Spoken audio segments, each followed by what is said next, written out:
이사야 27장 12절 13절 말씀입니다. 너희 이스라엘 자손들아, 그날에 여호와께서 창이라는 하수에서부터 애굽 시내에까지 과실을 떠는 것 같이 너희를 하나하나 모으시리라. 그날에 큰 나팔을 불리니 아수르 땅에서 멸망하는 자들과 애굽 땅으로 쫓겨난 자들이 돌아와서 예루살렘 성산에서 여호와께 예배하리라. 아멘. 야곱의 불의함이 읍시함을 받고 그 죄가 사함을 받을 때 하나님이 이스라엘의 남은 자들을 모읍니다. 어디에서부터 모으냐 하면 유프라테스 강에서부터 모으고, 저 애굽 밑에 시내, 이스라엘과 애굽의 경계를 나누는 시내가 있어요. 거기에서부터 모읍니다.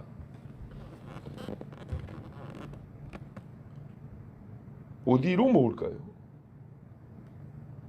약속의 땅으로 모으시죠. 그 땅 중에서도 유대와 예루살렘으로 먼저 모으십니다. 이 말씀이 언제 이루어졌냐? 부분적으로는 바벨론 포로기 후에 이루어졌습니다.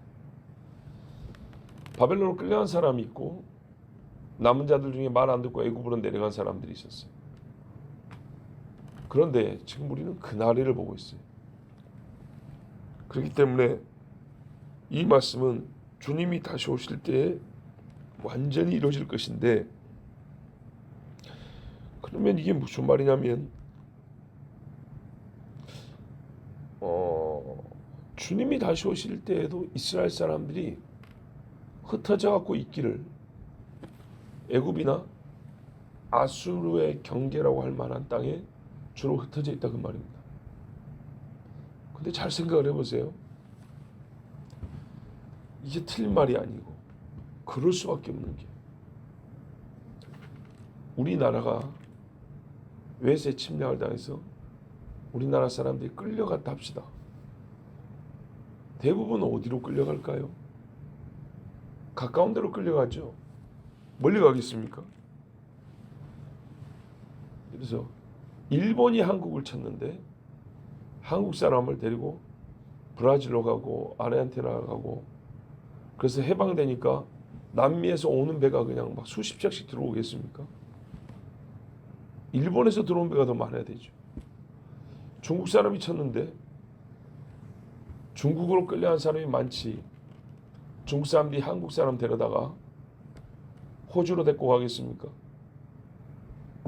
저기 북구 유럽으로 데려가겠습니까? 어렵죠. 사람들을 주로 데려가는 지역은 쳐들어온 쪽입니다. 쳐들어온 나라와 그 근방, 그 나라가 있는 근방으로 데려가지, 저 멀리 데려가는 경우는 별로 없습니다. 아예 없다는 말은 아닙니다. 도망을 가도 그 근처로 도망을 가지 얼마나 도망갈 수 있겠어요? 자, 여러분, 급습을 당했어요. 밤에 자고 있는데 급습을 당했어요. 도망을 가요. 여러분, 밤새 도망가면 어디까지 도망갈 수 있겠습니까? 한강이나 건너면 다행이죠. 건넜다 칩시다. 과천이나 성남이나 가면 다행입니다. 얼마나 멀리 도망갈 수 있겠어요? 어렵죠. 그러니까 이거를 그때 당시로만 볼 게 아니고, 마지막 날에도 보세요. 유대에 있는 자는 산으로 도망가라 했어요. 요즘에 워낙에 사람 찾는 기술과 도구들이 좋아가지고, 벌거숭이 산에 있으면 죽어요. 일단은 도망가지만 그 다음에요, 점점 육로로, 비행기를 타겠습니까? 배를 타겠습니까? 육로로 도망가면 어디까지 가겠어요? 잡혀갖고 끌려가면 얼만큼? 대부분은 이스라엘 주변 나라들입니다. 주변 나라. 그러면 크게 나누면 고대 아수르 땅의 경계라고 하는 쪽, 그 위에 유프라테스 강부터 다 옛날에 아수르 땅이 먹었습니다. 남쪽으로는 바로 밑에 애굽입니다. 시내반도부터. 그러니까 과거에도 맞고 장래에도 맞는 이야기입니다. 하나님이 어떻게 모으냐? 잘 익은 과실을 떤 것 같이. 여러분, 과실이 잘 익었으면 어떻게 그걸 떱니까? 발로 나무를 차서 떱니까? 그럼 밤이라 그렇죠. 왜 밤나무를 그렇게 해줘? 떨어져도 껍데기가 있어가지고 과실이 상하지 않기 때문이죠. 감싸고 있는 그 가시 있는 껍데기도 단단하고 알밤 그거 껍데기도 단단하고 알이 상하지 않아요. 배는요. 배 그냥 떨어뜨려 버리면요. 단물 싹 빠져나가고 누렇게 돼버리죠. 복숭아는 조심스럽게 하나하나 따죠. 그런 거예요. 땅에 떨어지지 않고 고이 싸서 바구니에 담듯 그렇게 안전하고 상한 데 없이 옮겨온다 그 말입니다. 자, 이 말씀이 정말로 갈수록 하나님이 그 반복한 역사 속에서 부분적으로 계속 반복해 보여줬어요. 부분적으로. 말 그대로 보자고요. 광야에 있어. 이스라엘 처음 들어올 때, 가나안 들어올 때 자기들이 죄를 지어서 그렇지. 하나님은 뭐랬어요? 독수리가 업어오듯이 그렇게 데리고 왔다 그랬어요. 손잡고 아빠가 딸을 손잡고 나오듯이 자기를 손잡고 나오듯이 그렇게 나왔다 했어. 바벨론에서는 도둑질한테 다 잡혀 죽어야 되는데 얼마나 보호를 해줬던지 몇 차례 귀향을 했지만 오면서 상한 적이 한 번도 없어요. 지금의 알리야. 지금은 이제 기술이 좋으니까 기술적으로 비행까지 태워가지고 얼마나 사람들 하나님이 고이고이시러 오는지 오면은 환영해 주고 말이죠. 마지막 때 주님이 사람들 그렇게 모읍니다. 먹을 게 없으면 먹을 걸 줘서라도 먹을 것이고 입을 옷이 없으면 옷을 입혀서 다 데리고 옵니다. 하나하나 모으시리라. 한 사람도 잊지 않고 우리가 구원받는 사람 하나님이 이름을 하나하나 부르듯이 돌아올 사람들 하나하나 이름 불러서 데리고 옵니다. 우리 식으로 말하면 통지서를 보내듯이 우리 지금 주소가 있지 않습니까? 근데 이 사람 동굴에 숨어 있어요. 동굴에 숨어 있어도 통지서를 보내주고 지하에 숨어 있어도 통지서를 보내주고 천사들을 보내서 하나하나 불러옵니다. 때가 됐다. 숨어 있는 때는 지났고 이제는 신랑이 부른다 하고 데리고 옵니다.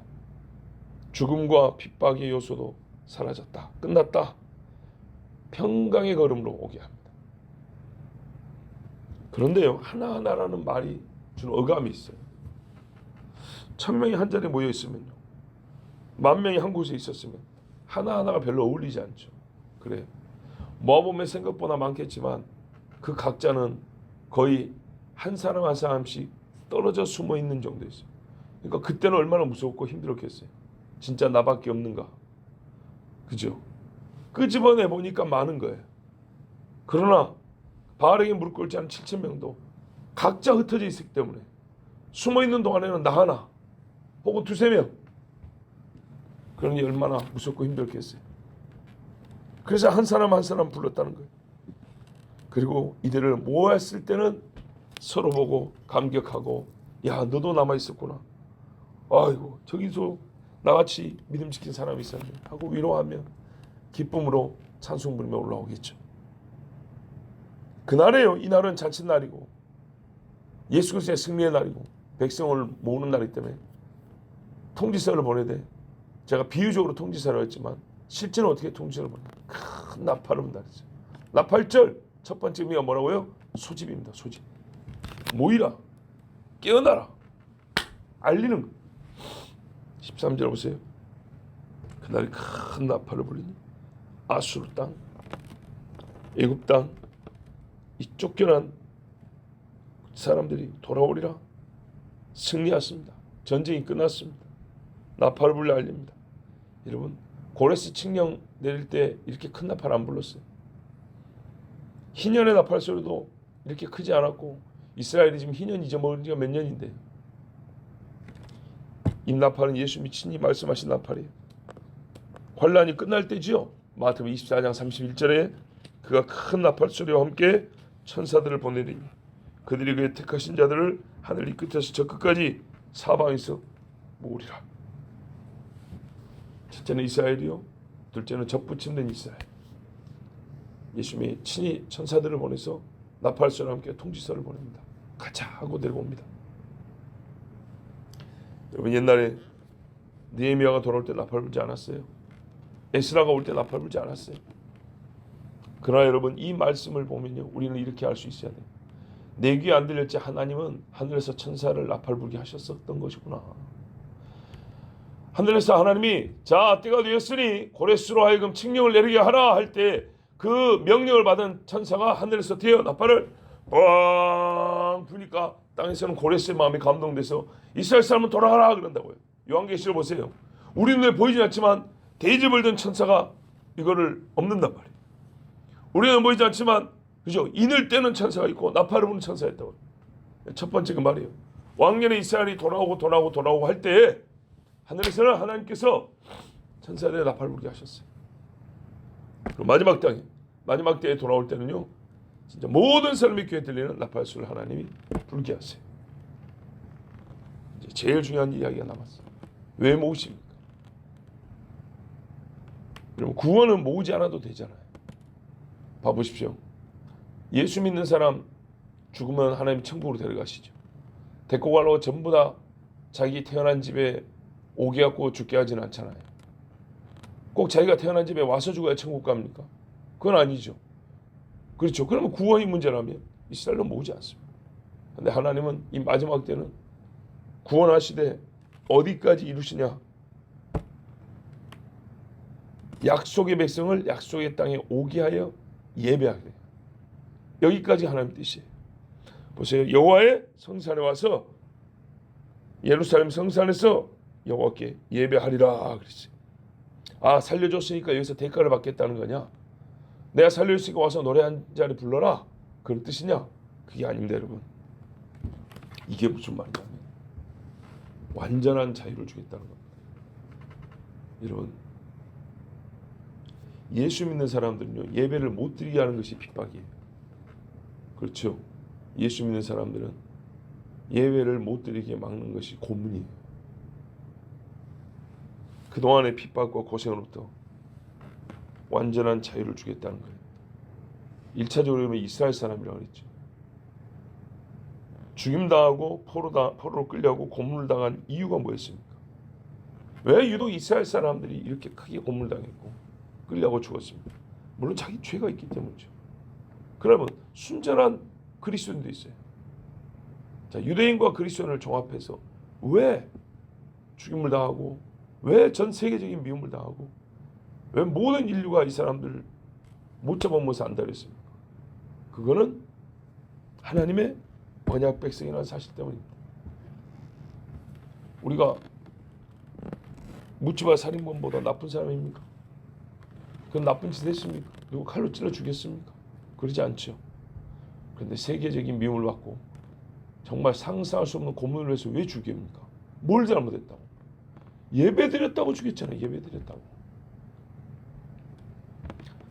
하나님을 거역한 죄도 물론 있겠지만 적그리스도에 속아가지고 바보같이 평화조약을 맺고 당신이 그리스도인가 하고 어리석은 짓을 한 사람도 있겠지만 그런 죄 때문에 전체로서 이스라엘이 고난을 당하고 한 몸으로서 교회가 핍박을 당하기도 했지만 이제 환난을 당하기도 했지만 하나님의 약속 지키시면은요,